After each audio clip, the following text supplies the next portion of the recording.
दोस्तों, आज हम आपको धाकड़ नेता सचिन पायलट के संघर्षों की कहानी बताने वाले हैं कि किस तरीके से एक नेता पूरा संघर्ष करके इस मुकाम तक पहुंच चुका है। एक ऐसा नेता जो सिर्फ एक नाम नहीं बल्कि एक सोच है, जो सिर्फ एक व्यक्ति नहीं बल्कि एक आंदोलन है, जिसका जीवन संघर्षों से भरा रहा है, लेकिन जिसने कभी भी अपनी मर्यादा नहीं छोड़ी। जी हाँ, हम बात कर रहे हैं सचिन पायलट की, एक ऐसे युवा नेता जो ईमानदारी और साहस का दूसरा नाम है। एक सच्चा नेता वही होता है जो सिर्फ कुर्सी की लालच नहीं रखता बल्कि जनता के दिलों में जगह बनाता है। सचिन पायलट ने अपने राजनीतिक जीवन में कभी भी झूठ और धोखे का सहारा नहीं लिया।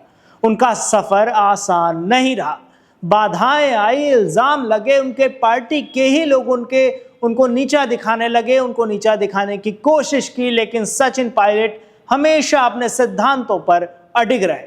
जब भी राजनीति के सबसे बुरे दौर की चर्चा होगी, तब सचिन पायलट का नाम उन नेताओं में लिया जाएगा जिन्होंने इस गंदगी में भी अपनी सच्चाई और ईमानदारी को बनाए रखा। उन्होंने हमेशा अन्याय के खिलाफ आवाज उठाई। उन्होंने गरीबों, मजदूरों और बेरोजगार युवाओं की आवाज बनकर राजनीति को एक नई दिशा दी। अशोक गहलोत की सरकार में उन्हें क्या क्या नहीं कहा गया, निकम्मा, नकारा तक कह दिया गया, उनके खिलाफ साजिशें रची गई, लेकिन सचिन पायलट डटे रहे।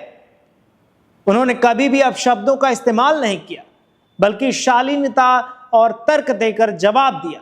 यही कारण है कि आज वे सिर्फ राजस्थान ही नहीं बल्कि पूरे देश के युवाओं के आदर्श बन चुके हैं। सचिन पायलट का कद इतना ऊंचा है कि हर पार्टी में उनके प्रशंसक मिलते हैं, चाहे वह सांसद हो, विधायक हो या कोई आम कार्यकर्ता। उनकी भाषा की शालीनता, उनके विचारों की स्पष्टता और उनके संघर्ष की गहराई उन्हें बाकी नेताओं से अलग बनाती है। आज जब राजनीति का स्तर गिरता जा रहा है, जब विधानसभा, लोकसभा में गाली गलौज का खेल चल रहा है, तब भी सचिन पायलट ने अपनी मर्यादा बनाए रखी है। उन्होंने सिर्फ अपने काम पर ध्यान दिया और उन लोगों की आवाज बने जो गरीब हैं, जिनका रोजगार छीन गया है, जो सरकारी योजनाओं से वंचित है। सच्चे नेता वही होते हैं जो अपने संघर्ष से हार नहीं मानते, जो सिर्फ राजनीति के लिए राजनीति नहीं करते बल्कि जनता की सेवा के लिए राजनीति करते हैं। सचिन पायलट का सफर हमें सिखाता है कि अगर आप सच्चाई और मेहनत के रास्ते पर चलेंगे तो कोई भी आपको रोक नहीं सकता।